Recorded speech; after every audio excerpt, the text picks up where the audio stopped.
Guys स्वागत है आप सभी का अल्फा इंस्टीट्यूट के ऑफिशियल यूट्यूब चैनल में। गाइस कल के लेक्चर में हम लोग वर्ग 16 के तत्व पढ़े थे। इलेक्ट्रॉनिक विन्यास, आवर्त सारणी में स्थिति, आपके विद्युत ऋणात्मकता, इलेक्ट्रॉन बंधुता, ये सब चीज़ें कल के लेक्चर में अच्छे से क्लियर हुआ होगा। जो हमारे रेगुलर स्टूडेंट हैं, डेली की क्लासेस देखते हैं, उनको क्लियर हुआ होगा। और आप सभी लोग जो नए हो, सभी लोगों का आज आपके अल्फा इंस्टीट्यूट के ऑफिशियल यूट्यूब चैनल में स्वागत है। और जो हमारे रेगुलर स्टूडेंट हैं, वे सभी लोग कमेंट बॉक्स में जाए और प्रेजेंट सर लिखें, डेली की क्लासेज को लीजिए। 70 दिन में आप लोगों का सिलेबस कंप्लीट करा दिया जाएगा।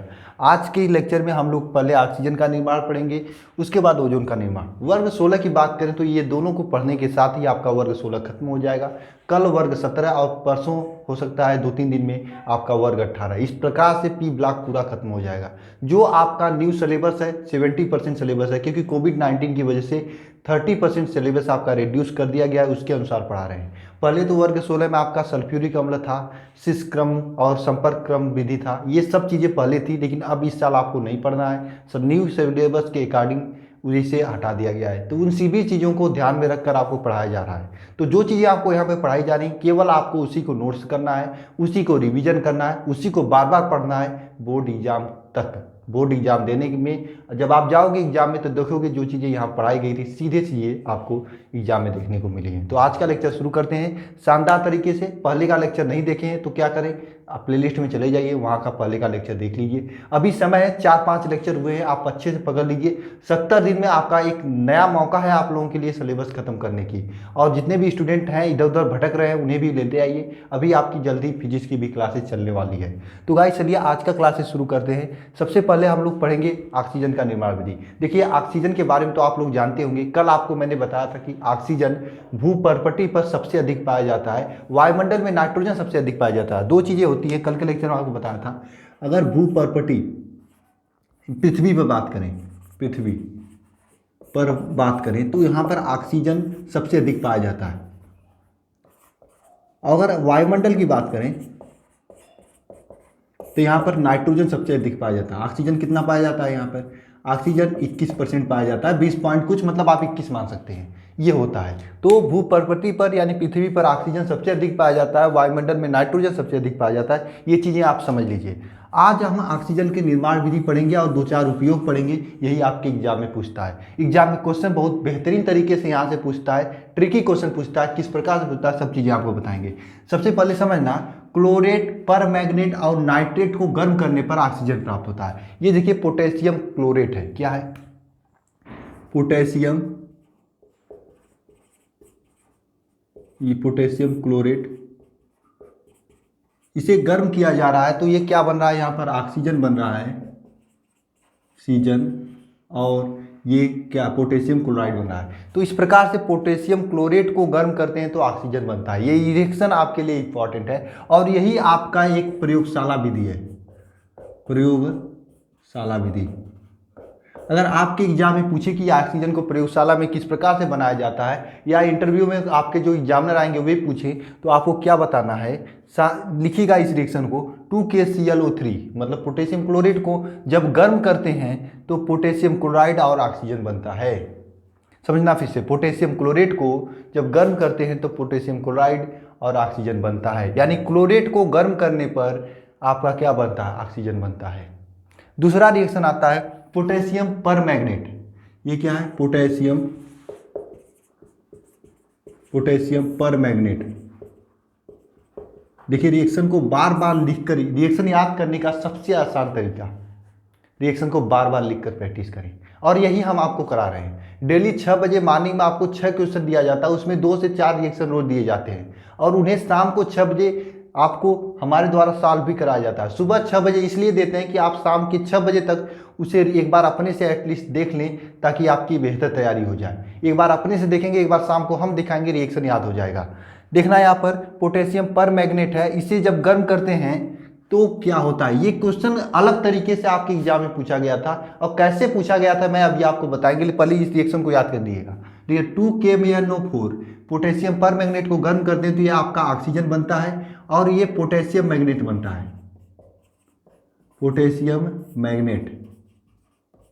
अब देखिए पोटेशियम पर मैग्नेट को गर्म करने पर ऑक्सीजन बनता है, पोटेशियम मैग्नेट और मैंगनीज ऑक्साइड बनता है। और आपके एग्जाम में क्वेश्चन किस प्रकार से यहाँ से पूछा जाता है ये हम आपको बताने जा रहा हूँ। ये आपके 2018 में पूछा गया था, जो मैं बताने जा रहा हूँ ध्यान से समझना। पूछा गया था किसी पदार्थ का कोई ऐसा सब्सटेंस है जो कि पिंक कलर का है। किस कलर का?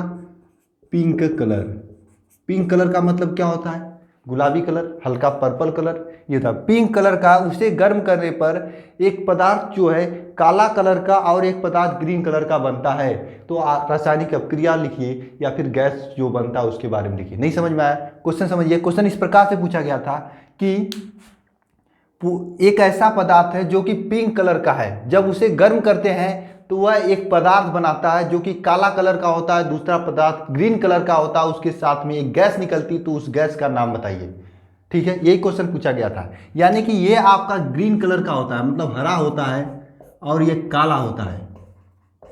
जब ये गुलाबी कलर का या पिंक कलर का इसे आप गर्म करते हैं तो गर्म करने के बाद दो पदार्थ बनती है, एक काला कलर का एक हरा कलर का। एक काला कलर का एक हरा कलर का, साथ में एक गैस बनती है, उस गैस को ऑक्सीजन कहते हैं। एग्जाम में ऐसे ही क्वेश्चन पूछा गया था। क्वेश्चन क्या पूछा गया था? एक पदार्थ है जो कि पिंक कलर का है, जब उसे गर्म करते हैं तो दो पदार्थ बनते हैं, एक तो काला कलर का एक ग्रीन कलर का यानी हरा कलर का, उसके साथ में एक गैस बनती है, उस गैस का नाम लिखिए। इस प्रकार से ट्रिकी घुमाकर क्वेश्चन पूछा गया था। मैं सोचा आपको बता दूं और आप इसे समझ लीजिए, यही क्वेश्चन था। और इस रिएक्शन को याद रखिएगा, 2KMnO4 पोटेशियम पर मैग्नेट को गर्म करने पर ऑक्सीजन और पोटेशियम मैग्नेट और साथ में मैग्नीज ऑक्साइड, ये हो गया आपका। इसके बाद ये है पोटेशियम नाइट्रेट को गर्म करते हैं, पोटेशियम नाइट्रेट है, इसे गर्म करते हैं पोटेशियम नाइट्राइड और साथ में ऑक्सीजन गैस निकलता है। ये हुआ आपका ऑक्सीजन बनाने की नियम, ऑक्सीजन बनाने की विधि। इस प्रकार से ऑक्सीजन बनाते हैं। इसके अलावा काफ़ी रिएक्शन है आपकी किताब में और आपके अंशाल पेपर में भी देखेंगे, बहुत सारे रिएक्शंस हैं, लेकिन उन सभी रिएक्शन को मैंने इंपॉर्टेंट नहीं समझा, इसलिए नहीं शामिल किया। लेकिन ये तीनों रिएक्शन आपके लिए इंपॉर्टेंट है, बहुत ही मत समझ लीजिए, बहुत ही एक्सपीरियंस के जरिए उस तीनों रिएक्शन को निकाला हूँ। इन रिएक्शन को याद करिएगा, तीन ही रिएक्शन है, इससे अधिक मत पढ़िएगा। अगर ज़रूरत पड़ेगी मैं इंपॉर्टेंट क्वेश्चन में करा दूंगा, टेंशन मत लेना, लेकिन इतना तो पढ़ना ही पड़ेगा आपको, जिसमें ये वाला रिएक्शन मोस्ट इंपॉर्टेंट है। और क्वेश्चन किस प्रकार से पूछा जाएगा? ऐसे ही पूछा जाएगा कि गुलाबी कलर के एक पदार्थ को गर्म करने पर दो पदार्थ बनते हैं, हरा और काला, उसके साथ एक गैस बाहर निकलती है, उस गैस का नाम लिखिए। तो वह गैस है ऑक्सीजन गैस। देखिए, सामान्य क्वेश्चन पूछेगा तो सब लोग कर लेंगे, थोड़ा सा घुमा देगा इस प्रकार से कोई नहीं कर पाएगा। अगर आप लोग जो हमें देख रहे हैं रेगुलर, वो लोग कर देते हैं तो आप लोगों को निश्चित रूप से एग्जामिनर बहुत अच्छा नंबर देगा, क्योंकि ये क्वेश्चन आपके सेंटर पे कोई कर दे इतना ही बहुत भलाई है, क्योंकि कोई नहीं कर सकता ऐसा क्वेश्चन। पता ही नहीं चलेगा कहाँ से क्वेश्चन है, क्या गर्म किया जाता है, क्या पीला काला नीला हो रहा है। लेकिन अगर आप आज पढ़े रहोगे तो पेपर में पीला काला नीला नीला नहीं होगा, सीधे सीधे आपको समझ में आएगा कि ऑक्सीजन गैस मैंने बताया था, और आपकी हमारी बातें याद आ जाएंगी। ठीक है, तो आप डेली लेक्चर्स को देखा कीजिएगा।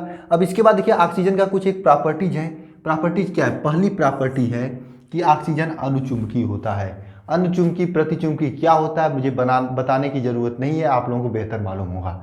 ऑक्सीजन क्या होता है? अणुचुंबकीय होता है। ऑक्सीजन श्वसन और दहन में सहायक होता है। श्वसन मतलब सांस लेने में, दहन मतलब आग लगने में सहायक होता है। ये पर्वतारोही और अस्पताल में ऑक्सीजन का यूज किया जाता है। मैं हट जाता हूँ, इस चीज़ का स्क्रीनशॉट ले लीजिएगा अच्छे से, या फिर लिख लीजिएगा कॉपी पे, इसे याद करिएगा, बार बार लिखेंगे। ऐसा करिए, आप कमेंट में बॉक्स में भी यही रिएक्शन लिखिए। अगर जितना बार आप कमेंट बॉक्स में या कहीं पे भी रिएक्शन लिखेंगे आपको याद ही होगा, आपको बेनिफिट होगा। ठीक है, ये रिएक्शन हो गए। अब हम चलते हैं ओजोन के निर्माण की तरफ। देखिए, ओजोन के निर्माण से पहले ओजोन की संरचना जरूरी है, और ओजोन का ऑक्सीकरण नहीं, ओजोन का संकरण पूछा गया था, हाँ, ओजोन का संकरण जरूरी है। ये दो चीज़ें आपके लिए इंपॉर्टेंट है। अभी हम देखते हैं कैसे इसको करेंगे। ठीक है, सबसे पहले इधर रब करते हैं।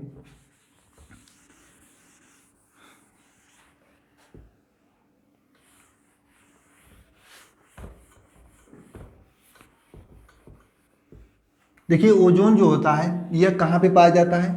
आपको मालूम होगा, पृथ्वी के कुछ ऊपर पाया जाता है। ऑक्सीजन मतलब ऊपर पाया जाता है, ओजोन मंडल में पाया जाता है, और यही पृथ्वी पे जो आने वाले अल्ट्रावायलेट किरण होती हैं उसे रोकते हैं। तो ओजोन की सबसे पहले बात करें, ओजोन को O3 से प्रदर्शित करते हैं, मोटा वाला मार्कर। ठीक है। इसे ओजोन को O3 से प्रदर्शित करते हैं। इसमें 3 O होता है, कितना? 3, एक ये होता है, एक ये होता है, एक ये। अब आपको इसकी संरचना बनानी है, साथ में इसका संकरण लिखना है, उसके बाद निर्माण बताएंगे। दो इंपॉर्टेंट रिएक्शन है, ओजोन खत्म हो जाएगा। देखना ध्यान से, इसमें 3 ऑक्सीजन होता है। इनका संरचना बनाते समय ये 2 ऑक्सीजन के बीच में तो डबल बॉन्ड हो जाता है। आपको मालूम होगा ऑक्सीजन के पास 2 लोन पेयर होता है, इसके बाद भी 2 लोन पेयर होगा और इसके पास भी 2 लोन पेयर होगा। ठीक है, 6 2 8 होता है। इसको छोड़िए लोन पेयर को भी, बस इतना समझिए। ये होता है 2 बॉन्ड तो बन गया इन दोनों के बीच में, लेकिन ये ऑक्सीजन बेचारा अकेले हो जा रहा है। ये इसे समझ में नहीं आ रहा किसके पास जाए। तो ये क्या करेगा, इससे कहेगा सर मुझे दे दो, 2 इलेक्ट्रॉन दे दो, मुझे भी बॉन्ड बना लो, मैं जुड़ जाऊंगा आपके साथ। तो ये क्या करते हैं, यहाँ से इस प्रकार से एक इसे ये नया बॉन्ड बना लेता है, जिसे उप सह संयोजक सह संयोजक उप सह संयोजक बॉन्ड बंद करते हैं। क्या होता है देखना, ये ऑक्सीजन है, इस ऑक्सीजन से जुड़ा हुआ है और इस ऑक्सीजन को ये दे देता है एक बॉन्ड, और इस बॉन्ड को कहते हैं उपसहसंयोजक बॉन्ड। अब क्या होता है, अब आपके एग्जाम में पूछता है कि ये वाले ऑक्सीजन का संकरण ज्ञात कीजिए। आपको एक बात मालूम होगा क्या, जब उपसहसंयोजक बॉन्ड बनता है तो इसे जब तोड़ते हैं तो इस प्रकार से लिखते हैं। देखना ध्यान से, अगर नहीं है तो आज समझ लीजिए। जब कोई उपसहसंयोजक बॉन्ड को तोड़ते हैं तो जिधर जाता है इलेक्ट्रॉन, जिधर इलेक्ट्रॉन जाता है, जो इलेक्ट्रॉन को ग्रहण करता है उस पर माइनस और जो देता है प्लस, इस प्रकार से लिखते हैं। अब आपको इस ऑक्सीजन का संकरण ज्ञात करना है। संकरण का मतलब क्या होता है, किस प्रकार से इसका संकरण ज्ञात करते हैं। आपको मालूम होगा किसी का संकरण ज्ञात करने के लिए, संकरण तो 11 में पढ़े होंगे आप लोग ना। संकरण ज्ञात करने के लिए lone pair plus bond, sigma bond, इस प्रकार से रखते हैं। अब यहाँ पर देखेंगे कि इस वाले ऑक्सीजन के पास कितना लोन पेयर है और कितना सिग्मा बॉन्ड है। देखिए यहाँ पर एक ये बॉन्ड है, एक ये बॉन्ड है। अगर 2 बॉन्ड होते हैं तो इसमें से पहला सिग्मा बॉन्ड होता है, दूसरा पाई बॉन्ड होता है, ये आप तो पढ़े ही होंगे। तो यहाँ पर देखिए 2 बॉन्ड हैं, एक तो ये है एक तो ये। तो पहला यहाँ पर सिग्मा बॉन्ड है, ये भी सिग्मा बॉन्ड है, तो 2 सिग्मा बॉन्ड हो गए। और लोन पेयर की बात करते हैं, देखिए ऑक्सीजन के पास तो वैसे 2 लोन पेयर होता है, 2 लोन पेयर होता है, इसके पास भी 2 लोन पेयर होगा, लेकिन यहाँ पर एक लोन पेयर इसे दे रहा है बॉन्ड बनाने के लिए, इसलिए इसके पास एक ही लोन पेयर बचता है, तो 1 लोन पेयर होगा। तो बराबर ये आ जाएगा 3। जहाँ पर 3 आता है वहाँ पर क्या होता है, sp2 संकरण होता है। लिख लीजिएगा sp2 संकरण होता है, एग्जाम में पूछा गया था यार, और इसका फिगर भी बना लीजिएगा। ठीक है, अब चलते हैं ऑक्सीजन के निर्माण की तरफ। ये संरचना हो गया। ऑक्सीजन के निर्माण के लिए कुछ नहीं होता है, रिएक्शन यहाँ पर याद करनी नहीं है आपको। एक छोटी सी चीज़ याद रखनी है, वह क्या है मैं बताने जा रहा हूँ आपको। छोटी सी चीज़ यह है कि आपको जब ऑक्सीजन को गर्म करते हैं, नीरव विद्युत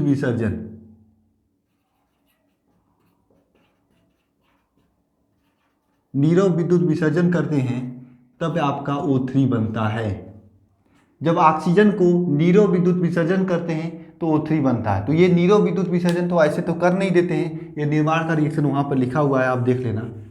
इसे करने के लिए एक संयंत्र का यूज किया जाता है, जो संयंत्र आपके सामने बना हुआ है।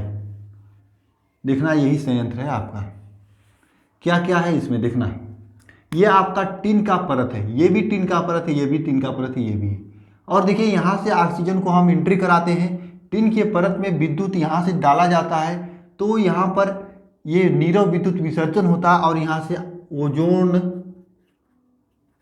गैस बाहर निकलता है। बोलिए समझ में आया कि नहीं।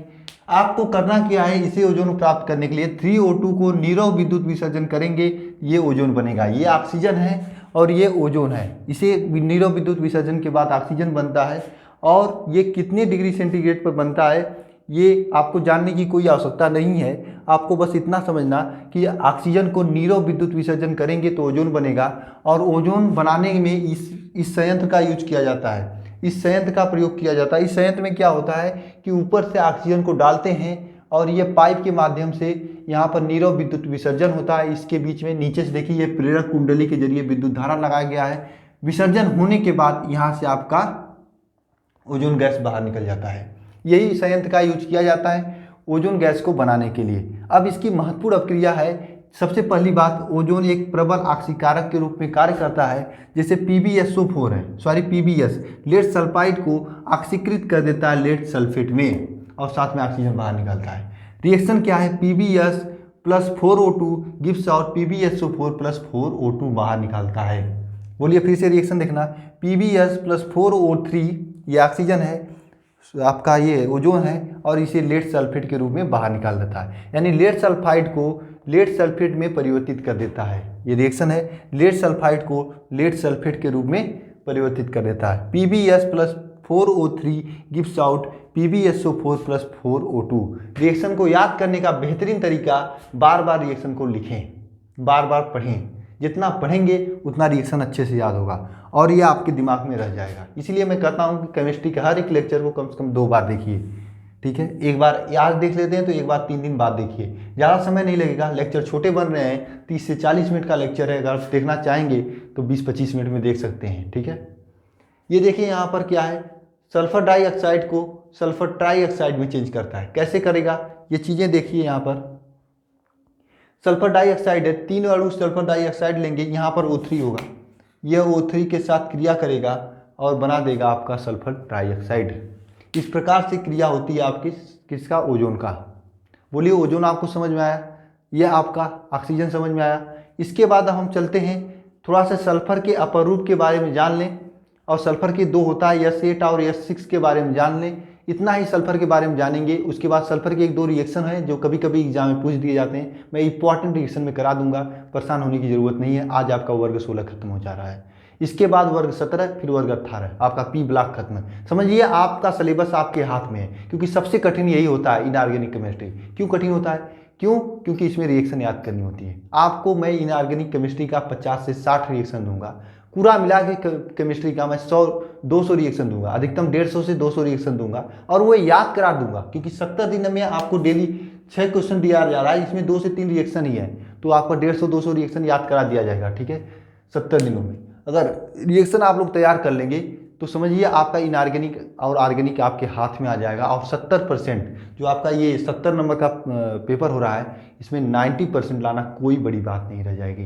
अगर ये दोनों चीज़ें आपकी तैयार हो जाएंगी तो जो आपका न्यूमेरिकल वाला साइड है फिजिकल का, वो तो आपके हाथ ही में है, उसमें क्या तैयार करनी है, वो तो एक छोटी सी चीज़ है। अगर एक रात में जाएँ तो आपका पूरा फिजिकल हम रिविजन करा दें 8-10 घंटे का मैराथन क्लास लेकर लूँगा। मैराथन क्लास भी लिया जाएगा आपका, कब, एग्जाम के समय में, अभी नहीं। 10-10 घंटे का 5-5 घंटे का मैराथन क्लासेज लिया जाएगा आपके एग्जाम समय में, ठीक है। तो चलिए अब सल्फर के बारे में पढ़ लेते हैं। सल्फर के बारे में देखिए, सल्फर आपको मालूम होगा, ये सल्फर वर्ग 16 के तत्वों में से एक तत्व है, जो कि ऑक्सीजन के बाद सल्फर ही आता है। और सल्फर का परमाणु क्रमांक कितना है, आप फटाफट कमेंट बॉक्स में लिखिए जब तक मैं इसे रब कर रहा हूँ। सल्फर का परमाणु क्रमांक कितना है, सल्फर का परमाणु क्रमांक देखिए। सल्फर जो होता है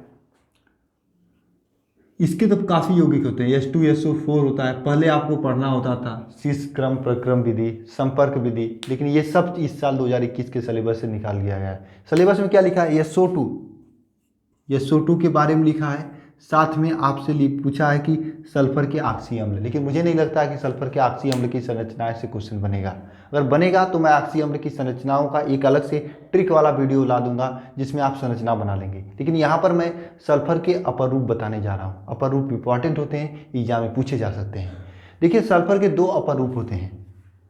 अपर रूप का मतलब क्या होता है, सल्फर के रूप, जैसे आपके कार्बन के 2 अपर रूप होते हैं, ग्रेफाइट और हीरा, इसी प्रकार से सल्फर के 2 अपर रूप होते हैं। सॉरी, ये सल्फर के जो अपर रूप होते हैं 2 रूप होते हैं। कौन सा, एक तो होता है एक होता है विषम लंबाच सल्फर, विषम लंबाच सल्फर, एक होता है एक नताक्ष सल्फर, एक नताक्ष सल्फर, ठीक है। अब इस विषम लंबात सल्फर को अल्फा सल्फर भी कहते हैं और इसे बीटा सल्फर कहते हैं। विषम लंबात को अल्फा सल्फर और इसे बीटा सल्फर कहते हैं। इसे येलो सल्फर भी और इसे मोनोक्लिनिक सल्फर कहते हैं। इसे कहते हैं मोनोक्लिनिक सल्फर, इसे आर्थोक्लिनिक सल्फर कहते हैं। आर्थोक्लिनिक सल्फर, इसे मोनोक्लिनिक सल्फर कहते हैं। देखिए अभी आपका टारगेट होना चाहिए बोर्ड एग्जाम में 90% लाना। एक बार बोर्ड एग्जाम में 90% आ जाएंगे तो आप कर लीजिएगा तैयारी आईआईटी और नीट का, और हम भी आपको बेहतरीन तरीके से कराऊंगा। आपको मैं बता दूं आईआईटी और कि मैं भी किया हूँ जी भाई, ठीक है। मैं अपने बारे में आपको बताऊंगा एक दिन, ठीक है। आर्थो सल्फर आईआईटी से ही हूँ मैं, ठीक है। आईआईटी सॉरी, ये देखिए आर्थो सल्फर और ये आपका मोनोक्लिनिक सल्फर है। ये दो प्रकार के सल्फर होते हैं। कौन कौन से? आर्थो सल्फर और मोनोक्लिनिक सल्फर। ये दो इसके क्या है? सल्फर के अपर रूप हैं। अपर रूप, हिंदी थोड़ी सी समस्याएं होती है लिखने में। देखिए सल्फर के दो अपर रूप हैं, विषम लंबात सल्फर और एक नताज सल्फर। विषम लंबात में अल्फा सल्फर होता है, यहाँ पर बीटा सल्फर होता है। इसमें देखिए आर्थो सल्फर होता है, इसी मतलब विषम लंबात में ही अल्फा सल्फर होता है। इसी इसका एक ही नाम है, मतलब एक किसी लोगों का नाम होता है ना, एक ही कोई नाम है, उसका नाम दो दो नाम होता है। इसी तरह से इसका भी दो नाम है, विषम लंबात सल्फर या फिर अल्फा सल्फर या फिर आर्थो सल्फर। इसका भी इस तरह से दो नाम है, एक नताज सल्फर, बीटा सल्फर या मोनो सल्फर, ठीक है। ये होते हैं। सबसे बड़ी बात आती है कि ये एक दूसरे में इंटर कन्वर्टेबल होते हैं। इंटर कन्वर्टेबल का मतलब होता है कि ये इसमें चेंज हो जाता है और ये इसमें चेंज हो जाता है। कब चेंज होता है? देखिए अगर आप इसे डेल्टा 396, इसे मैं याद किया था 3 का पहाड़े से, 3/9, 3/9 सॉरी ये 396 नहीं है, 3/9 नहीं, फिर 3 दूनी 6, 3/9, 3 दूनी 6, 3/9, इस तरह से याद किया था। इतना केल्विन का टेम्परेचर अगर दे दिया जाए, ये पूछता है एग्जाम में कि कितने केल्विन टेम्परेचर पर विषम लंबात सल्फर एक नताज में परिवर्तन हो जाते हैं। एग्जाम में पूछता है और आपके एग्जामिनर के द्वारा इंटरव्यू में पूछा जाएगा, बाद में एंट्रेंस एग्जाम देंगे वहाँ पर भी पूछा जाएगा। याद करने का सबसे बढ़िया ट्रिक है, आप 3 का पहाड़ पड़ेगा, 3 एक कम 3, 3 दूनी 6, 3/9, और आपका बन जाएगा विषम लंबात से एक नताज। इतना गर्म करने पर अगर इसे इतना ठंडा कर दिया जाए तो ये बन जाएगा। यही चीज़ें हैं, इसे गर्म करेंगे तो ये बनेगा और इसे ठंडा करेंगे तो ये बनेगा। अब आपको हम दो चीज़ें बना रहे हैं, S8 और S6 की संरचना। S8 और S6 की संरचना बहुत इंपॉर्टेंट क्वेश्चन है, पूछा जाता है कि इसमें किसकी संरचना क्राउन की संरचना होती है, कौन की किसकी संरचना मुकुट की आकार की होती है, ये पूछा जाता है। तो सबसे पहले S8 की संरचना हम लोग बनाते हैं। कैसे बनाएंगे देखना ध्यान से, S S S S और S, देखिए इस तरह से बनेगा, ये आपका बनेगा। और नीचे देखिए S, ये हो गया 1 2 3 4। आपको कितने बचे हैं? 4 के बाद 4, 1 2 3 4, 4 हो गया, ठीक है। 5 6 और ये 7, इस तरह से 8, ठीक है। इस प्रकार से होता है। 8 हो गया ना? हाँ 8 हो गया। यहाँ पे देखिए क्राउन के आकार की संरचना है, ये आपकी किसकी संरचना है? S8 की संरचना है।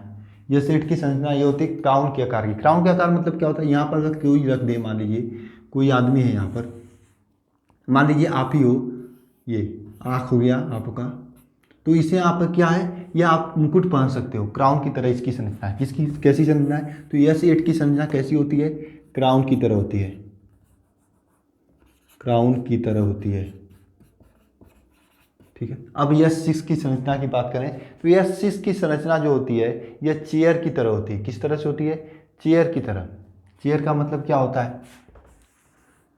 देखिए S6 की संरचना देखते हैं। देखिए यहाँ पर पहले S हो जाता है, ठीक है। अब चेयर आपको बनाना है, फिर देखिए यहाँ पर S हो जाता है, S हो जाता है और यहाँ पर S हो जाएगा, इस तरह से, इस तरह से हो जाता है, ठीक। नीचे नीचे आपका 4 हो गया, नीचे 2 होना चाहिए तो 2 होगा। किस प्रकार से होगा? S हो यहाँ पे होगा, इस प्रकार से S और यहाँ पे होगा। देखिए आराम से ये चेयर कुर्सी की तरह आपका बन गया है। बैठिए इस पे जाके, ये सल्फर का S6 की संरचना है। तो ये पूछा जाता है आपके एग्जाम की S8 की संरचना और S6 की संरचना कैसी होती है, तो आपको याद होना चाहिए कि S8 की संरचना क्राउन के आकार की होती है, S6 की संरचना चेयर के आकार की होती है। तो आज इस प्रकार से आपका सल्फर 2021 के सिलेबस के अकॉर्डिंग जो आपका 70% सिलेबस है वह खत्म हो चुका है, पूरा वर्ग 16। अब कल वर्ग 17 शुरू करेंगे। समझना आपका सिलेबस आपके हाथ में है, जल्दी खत्म हो जाएगा। बस डेली 7 बजे शाम को क्लासेज होती है केमिस्ट्री की, आ जाइए करिएगा, बेहतरीन तैयारी चल रही है। रिएक्शन से डरिएगा मत, रिएक्शन धीरे धीरे याद करा देंगे, लेकिन ज़रूरत है आपको सुबह वाली क्लास में आने की, जिसमें आपको क्वेश्चन देते हैं, शाम वाली क्लास में उसका सलूशन कराते हैं। डेली ये होता है, आप डेली प्रेजेंट रहिएगा। और जो स्टूडेंट नए हैं वो new student plus present sir लिखेंगे, साथ में अपने ज़िला का नाम जरूर लिखिएगा, कहाँ से आप हो और किस प्रदेश से हो। साथ में अन्य कोई स्टूडेंट है जो पुराना स्टूडेंट है वे प्रेजेंट सर कमेंट बॉक्स में जरूर लिखें, क्योंकि डेली प्रेजेंट होना क्लास में अनिवार्य है। ठीक है, मिलते हैं नेक्स्ट वीडियो में। वीडियो देखने के लिए धन्यवाद।